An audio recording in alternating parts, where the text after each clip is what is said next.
저는 이 본문에서 이 싸움은 승리할 수밖에 없다, 저는 이 메시지를 이리로 올라와라 하는 주님의 그 말씀 속에서 이 메시지를 발견합니다.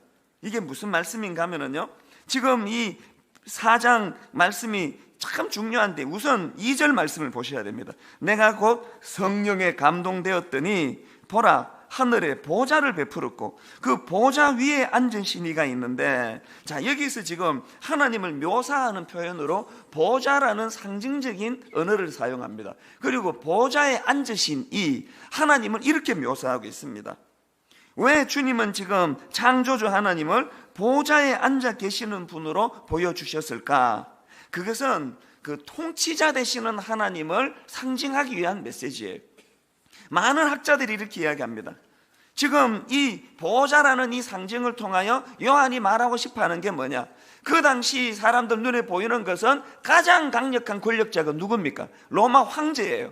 모든 크리스찬들에게 공포의 대상, 두려움의 대상, 힘의 상징, 그런 로마 황제를 보고 두려워하고 있는 그 당시 초대교회 사람들에게 이 하나님을 보좌에 앉아 계시는 이로 묘사하고 보여줌으로 말미암아 니들이 지금 보고 있는 그 권력자는 너무나 일시적이고 너무나 한시적인, 너희들의 육체는 건들 수 있을지 몰라도 너희들의 영혼은 어떻게 할 수 없는 무능한 그런 권력자이다.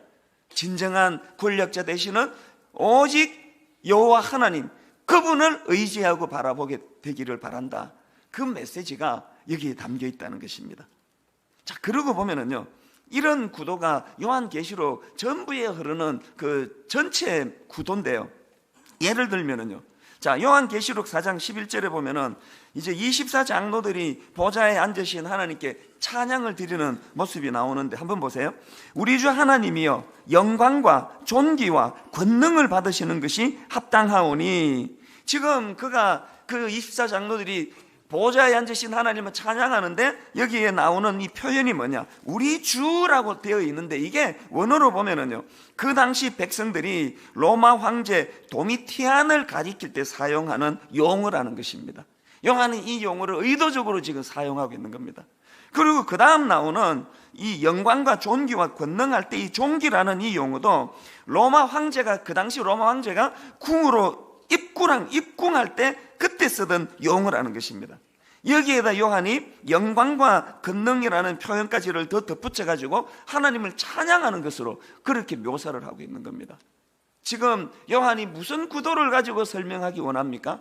눈에 보이는 가시적인 권력자, 눈에 보이는 가시적인 통치자, 그 사람만이, 이 땅을 지배하는 권력자만이 통치자가 아니고 영원하신 하나님, 우주를 다스리는 그 여호와 하나님을 너희들이 바라봐야 된다. 그 메시지를 이 4장에서 담고 있다는 사실입니다. 또 있습니다. 계시록 5장 6절에 보니까요, 내가 또 보니 보좌와 내 생물과 장로들 사이에 한 어린 양이 서 있는데 일찍이 죽임을 당한 것 같더라. 지금 예수님을 묘사하는 거 아닙니까? 근데 여러분, 중요한 것은요, 여기에서 지금 이 어린 양을 원어로 보면은 아르니온이라는 단어를 쓰고 있는데요, 이게 왜 의미가 있느냐 하면은 보통 구약에서 나오는 어린 양, 특히 그 출애굽기 12장에 나오는 어린 양 아시죠? 이스라엘 백성들이 출애굽하는 과정에서 문설주에다가 어린 양의 피를 바르지 않습니까? 그래서 그 양이 희생되어서 그 문설주에 피를 바른 이 모습을, 이 사건이 이제 신약의 예수 그리스도를 예표하는데, 그래서 이제 문설주에 피를 바른 하나님의 백성들은 다 하나님의 재앙을 피하게 되는데, 이때 사용한 이 어린 양이라는 단어가 헬라어로, 구약을 헬라어로 번역한 70인경에 보면은 프로바톤이라는 단어를 사용합니다. 이 어린 양이라는 뜻이에요. 여기 나오는 이 프로바톤이 이게 전통적으로 구약적인 개념으로 보편적으로 사용되는 어린 양의 개념인데, 여기서 어린 양은 뭡니까? 희생당하심으로 하나님의 진노에서 보호해 주시는 역할로서의 그런 어린 양 아닙니까? 그런데 지금 요한은 계시록에서 의도적으로 이 프로바톤이라는 전통적으로 사용하는 어린 양이라는 단어를 사용하지 않고 아르니온이라고 하는 이 단어를 사용하는 겁니다. 그래서 여기서 지금 요한이 뭘 강조합니까? 어린 양은 단순히 우리를 위하여 희생당하시고 피를 흘리시고 하는 이런 어떤 희생당하시는 모습으로서의 어린 양뿐만 아니고 불의와 싸우시고 그 불의를 끝끝 승리하시는 심판자의 모습으로 오실 것을 강조하는 그런 뜻으로서 이 단어를 아르니온이라는 단어를 사용하고 있다는 사실입니다. 다시 말해서 지금 로마 황제를 위시한 세상 권력이 대단한 것 같고 우리는 거기에 주눅들어 살고 있고 우리는 거기에 초라하게 짝이 없는 것 같지만, 그러나 결국은 보좌에 앉으신 하나님의 권능과 권위가 이제 이 악한 세상을 멸하시고 이제 최후 승리하실 것이다, 이런 메시지를 주심으로 말미암아 거기서 고난당하고 있는 성도들에게 용기를 주시기를 원한다는 것입니다.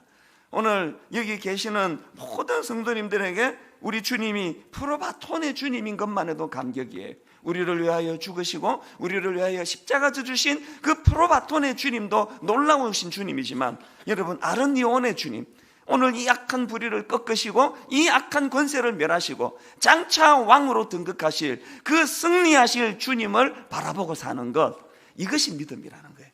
그래서 여러분, 이 세상을 사는 크리스찬은요 딱 두 종류밖에 없습니다. 한 종류는 이 땅만 보고 사는 인생, 한 종류는 천상의 하나님 나라를 보고 사는 인생, 두 종류예요. 성경에 보면 이 구도가 굉장히 많이 나옵니다. 이 두 대조, 우리가 잘 아는 마태복음 17장이요 17장 15절 16절을 우리 한번 같이 읽어보시겠습니까? 이 땅에서 어떤 일이 일어나고 있습니까? 함께 읽습니다. 시작.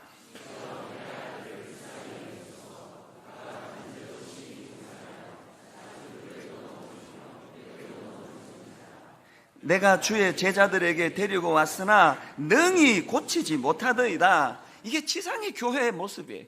혼란스러워요. 어려워요. 문제는 많아요. 해결이 안 돼요. 이것이 지금 지상에서 벌어지고 있는 일인데, 바로 그 시간에 17장 1절 2절을 한번 보세요. 같이 읽어보십니다. 시작.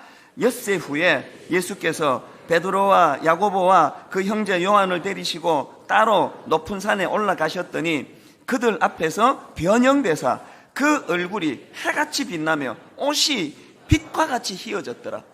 여러분, 우리는 도대체 어느 부류의 사람입니까? 베드로와 야고보와 요한처럼 하나님의 영광을 바라보고 가슴이 터질 것 같은 하나님의 감격을 가지고 그렇게 신앙생활을 합니까? 아니면 지상에서의 인간들만의 북적거리고 인간들만의 목사, 인간들만의 장로, 인간들만의 봉사자, 서로 헐뜯고 미워하고 분노하고 서로를 향하여 그냥 날마다 그렇게 비난을 일삼는 이 땅에만 보고 사는 크리스찬, 여러분 어디에 속하십니까?